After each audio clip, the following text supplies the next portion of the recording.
Definitely not. അവർക്കറിയാം ഇത്തരം കാര്യങ്ങളൊക്കെ നമ്മൾ എടുക്കുന്നത്.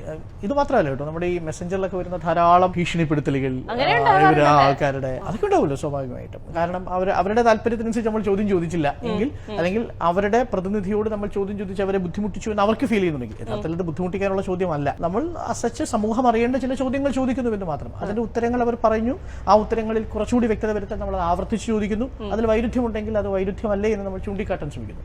പക്ഷേ ഇത് കാണുന്ന ഒരാളെ സംബന്ധിച്ച് ഞാൻ ഇയാളെ അറ്റാക്ക് ചെയ്യാണ്. ഇപ്പൊ ഒരു പദപ്രയോഗം ഉണ്ടല്ലോ, തേച്ചൊട്ടിച്ചു. അത് തേച്ചൊട്ടിക്കലൊന്നും നമ്മുടെ സങ്കല്പത്തിൽ പോലും ഇല്ല. അത് ആരാണെങ്കിലും ഇത് എക്സോ വൈ. കാര്യം അയാൾക്ക് പറയാനൊരു പോയിന്റ് ഉണ്ടാവും. ആ പോയിന്റ് നമുക്ക് കൃത്യമായിട്ട് എടുക്കാൻ കഴിയുന്ന ചോദ്യങ്ങൾ ചോദിക്കുക എന്നുള്ളത് അത് അയാളെയും ചിലപ്പോൾ സഹായിച്ചു എന്ന് വരും. പക്ഷെ അയാളുടെ പൊസിഷൻ ശരിയല്ലെങ്കിൽ ചിലപ്പോൾ അയാൾ എക്സ്പോസ്ഡ് ആവും. ഈ വിർച്വൽ വേൾഡ് മെസ്സേജസുകളിലൂടെയുള്ള ഭീഷണി അല്ലാതെ റിയൽ ലൈഫിൽ ഭീഷണികളൊക്കെ ഉണ്ടായിട്ടുണ്ടോ? ചില സമയത്ത് വളരെ പൂർവ്വമായിട്ട് 1-2 തവണ ഇങ്ങനെ യാത്ര ചെയ്യുന്ന സമയത്ത് ആൾക്കാർ വന്ന് ചില്ല് താത്തിയിട്ട് ഒക്കെ ആൾക്കാർ പറയും കുറച്ച് കൂടുന്നുണ്ട് കേട്ടോ.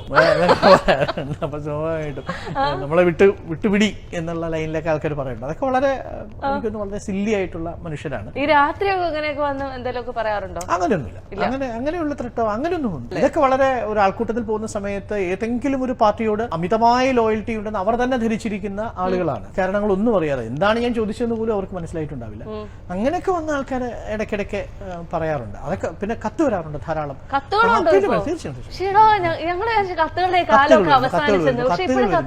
കത്തുകൾ വരുന്നുണ്ട്. അത് 24 അഡ്രസ്സിലേക്കാണ് വരുന്നത്. അഡ്രസ്സിലേക്ക് വളരെ പുലഭ്യം പറഞ്ഞുകൊണ്ടും നമ്മളെ അത് ചെയ്യും ഇത് ചെയ്യും എന്നൊക്കെ പറഞ്ഞുകൊണ്ട് അതൊക്കെ പാർട്ട് ഓഫ് ജോബാണ്. അതിപ്പം എന്റെ മാത്രമല്ല, എനിക്കൊന്ന് മിക്കവാറും ചില ഈ ഫീൽഡിൽ നിൽക്കുന്നവർക്ക് ഇങ്ങനെ അല്ലെങ്കിൽ മറ്റൊരു തരത്തിലുള്ള റെസ്പോൺസ് വരാറുണ്ട്. ഈ 15 വർഷത്തിൽ കൂടുതലുള്ള ഒരു മാധ്യമ ജീവിതം എന്ത് പഠിപ്പിച്ചു എന്ന് ചോദിച്ചാൽ എന്താ ചേട്ടാ പറയാ? 24 hours നിങ്ങൾ ഉണർന്നിരിക്കേണ്ട ഒരു പണിയാണ് ജേർണലിസം.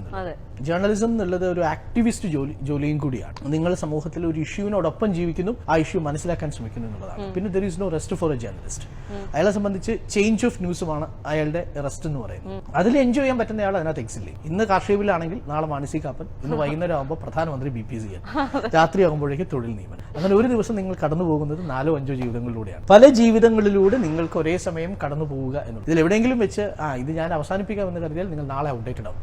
ഏറ്റവും വേഗം ഔട്ട്ഡേറ്റഡ് ആവുന്ന ഒരു പ്രൊഫഷനാണ് ജേർണലിസം എന്നുള്ളത്. കാരണം ഇന്ന് നിങ്ങൾ റിഫ്രഷ് ചെയ്തില്ലെങ്കിൽ നാളെ നിങ്ങൾ ഔട്ട്ഡേറ്റഡ് ആണ്. ബാക്കി ഏത് ജോലിക്കും 2 ആഴ്ച കഴിഞ്ഞ് നിങ്ങൾക്ക് റിഫ്രഷ് ചെയ്യാം. പക്ഷേ ഇന്ന് അപ്ഡേറ്റഡ് ആയിരിക്കണം, നാളെ രാവിലെ 10 മണിക്ക് നിങ്ങൾ അപ്ഡേറ്റഡ് ആയിരിക്കണം. എന്നാൽ മാത്രമേ 4 മണി ഷോയ്ക്ക് നിങ്ങൾക്ക് അപ്പിയറൻസ് സാധിക്കും. പക്ഷെ അവിടെ ഒരു കുഴപ്പമുള്ളത് നിങ്ങൾക്ക് അത് ആഴത്തിൽ പഠിക്കാനുള്ള സമയം കിട്ടത്തില്ല എന്നുള്ളൊരു പ്രശ്നമുണ്ട്. അതുകൊണ്ടാണ് ടെലിവിഷൻ ജേർണലിസം എപ്പോഴും സൂപ്പർഫിഷ്യൽ ആയിരിക്കും. അതൊരു പ്രിന്റ് മീഡിയയുടെ അത്ര ആഴത്തിലുള്ള വിശകലനമൊന്നും അതിൽ നടക്കാത്തതിന്റെ കാരണം അതാണ്. പിന്നെ പ്രേക്ഷകർ ആഗ്രഹിക്കുന്നുമില്ല. ആഴത്തിൽ വായിക്കേണ്ടവർ വായിക്കാനാണ് ശ്രമിക്കുക.